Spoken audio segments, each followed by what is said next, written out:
I just invested $30,000 with Alex Hormozi, and I'm about to share with you my honest experience and exactly what I've learned. You are gonna be mind blown.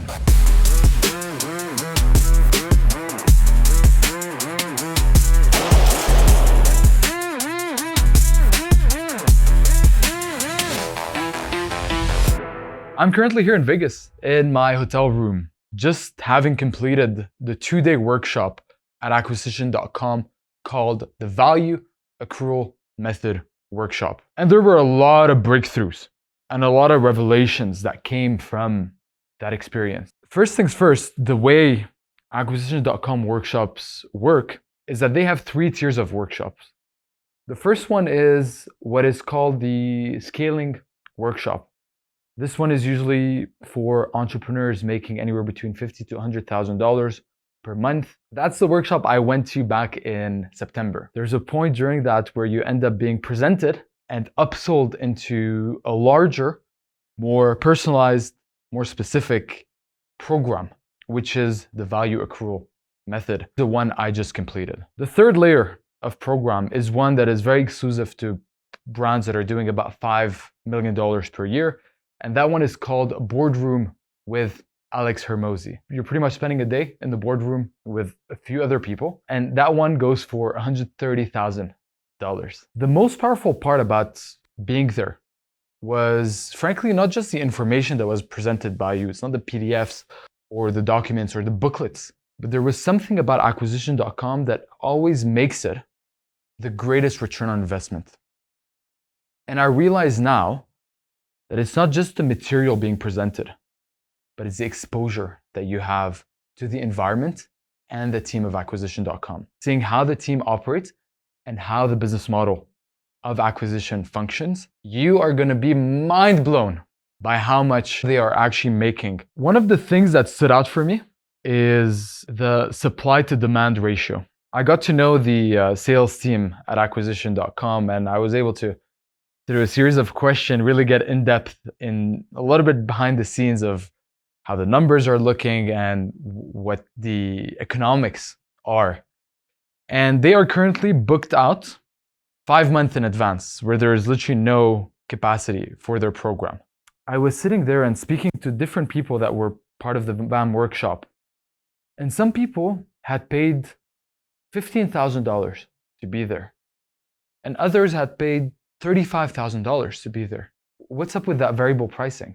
He looks at me, he's like, Leon, bro, we're now at $45,000 for the VAM program. We've increased our prices 3 times. People are still buying to the same intensity. So I look there and I'm like, every single 3 months, they've almost doubled prices and demand hasn't changed. The boardroom with Alex, which is now $130,000, it started at 40 just 9 months ago. Guess how much money they're generating entirely off the workshop? And I've done the math for you. The scaling workshop that they do, so the $5,000 ticket one, they do about 3 of those per month. And each room fills 100 people. They're welcoming 300 participants that are paying $5,000. That alone is an $18 million business per year. Now here's the crazy part. For acquisition.com, 80% of all the money is not made with the upfront product. It is made with the backend product. When you combine the scaling workshop with the VAM, a 30% close rate, because that's what I saw. 10% upsell to the boardroom with Alex Hormozi. How much is that now with these upsells in place? $96 million per year. And this right here was the second revelation, which is that most of the money in any business is not made on the very first purchase. Instead, it's made on the repeat purchases or the upsells. One of the things that they did was anchoring the existing price that most customers were paying to the new price new participants were joining at. And with this small strategy, grandfathering people into the old price and telling them, if you renew today with us, you're going to be grandfathered for the foreseeable future into that price, all of a sudden increased the repurchase rate that these people had. And this is something that Alex himself talks about, which is called Sawdust. They had this big headquarters that was sitting in the Nevada desert. And they thought, what if we turned the first floor that was mostly unused for most of the day, what if we turned that floor into a workshop space for businesses?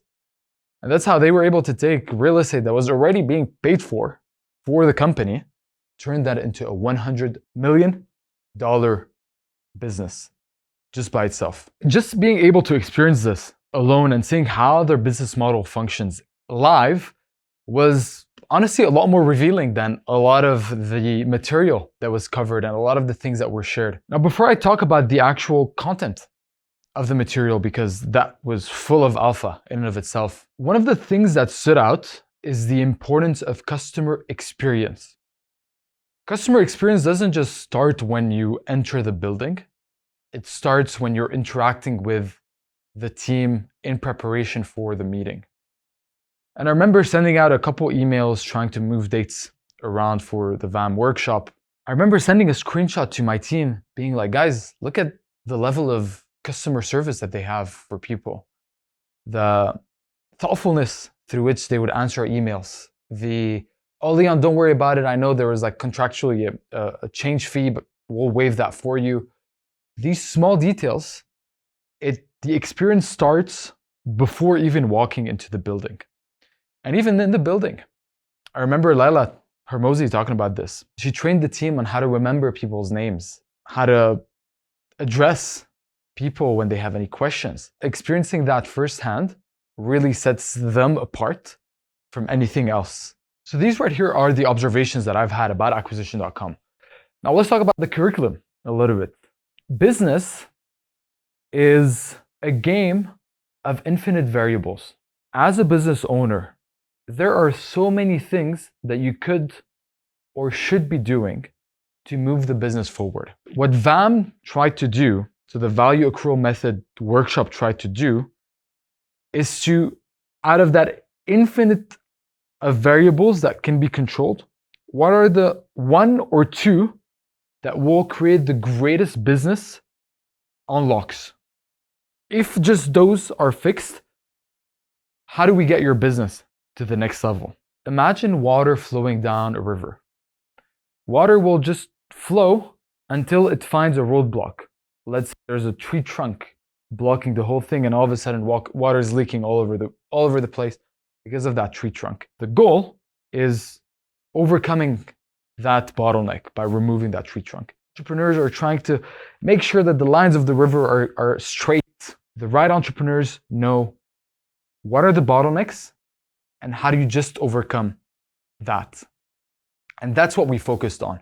A quick quote that we got from the workshop that I really liked is, a focused fool will out-achieve a distracted genius.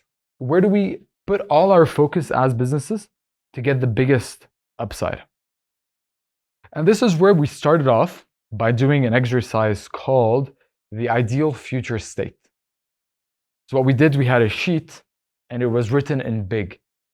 In 36 months, 3 dots, and then you have to fill it in. And the reason why 36 months instead of it being 10 years or it being 1 year is it still feels like the future, but not too far in the future where you're like, I have no idea where I'll be in 10 years. But that 1 year is too short for you to have any meaningful time to execute big moves. So they asked us, close your eyes and picture, be ambitious, and picture what does your ideal business look like? And I invite you to think about this. What does your ideal business look like 36 months from now? And the questions we were asked were the following. So from a qualitative basis, what are we known for as a business? What milestones have we hit? What are our customers most excited about? And what are our employees most excited about? The quantitative questions are, what is our net profit? What is our customer satisfaction score? Then what is the recurring revenue? our ascension rate, or the LTV of our business. So you come up with a number, let's say 20 million. Then all of a sudden, you have a North Star that you can shoot towards that is three years from now. Then the next exercise was identifying the current symptoms that you face as a business that can help us identify the critical bottleneck that we have. You can see right here pages of notes from me. So they asked us, what is your current business constraint between sales, marketing, customer success, operations/fulfillment, people, or offer?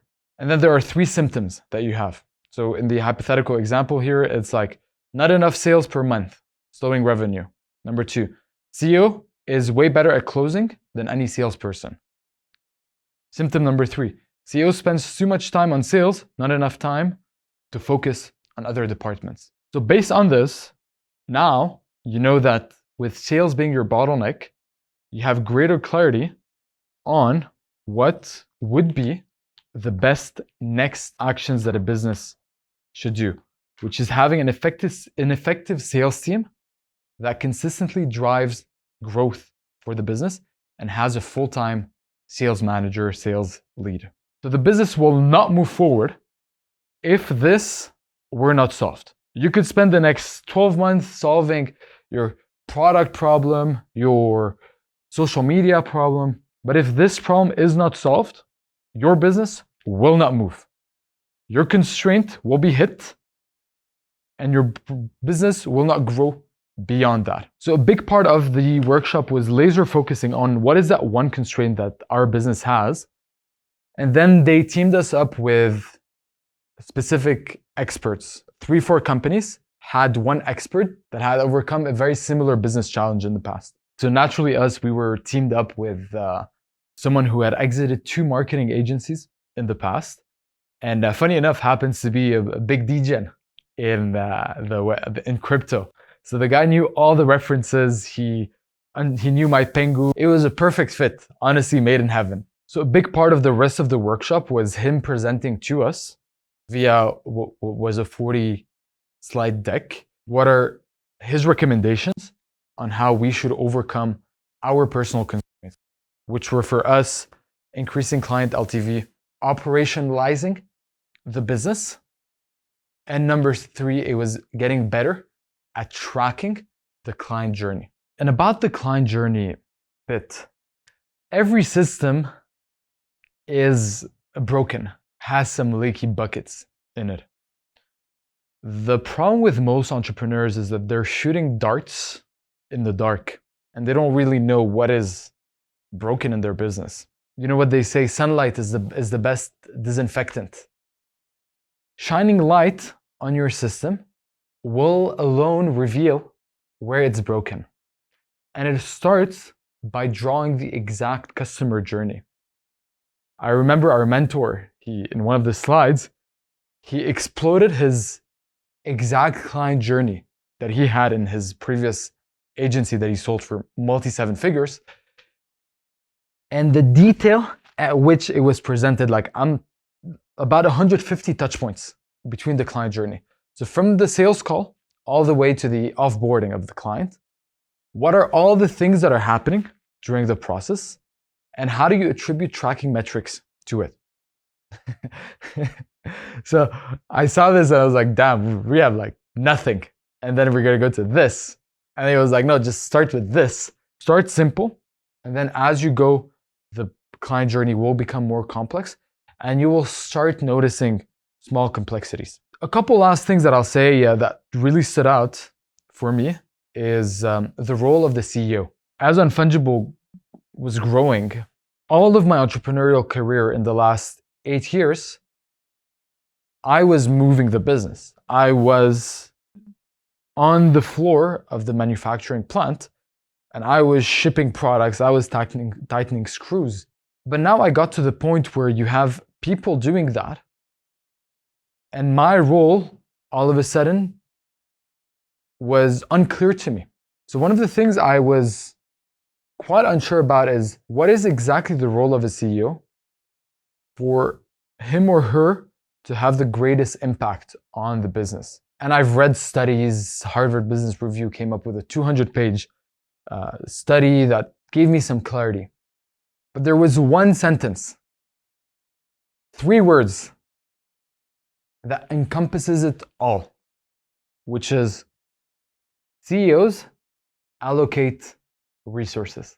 In any business, all the CEO does is he or she allocates resources to where they deem necessary or valuable. So as a CEO, your job is to have an overarching view of where the business is, where is it going, what are external threats that could threaten the business, or what are opportunities that can be used.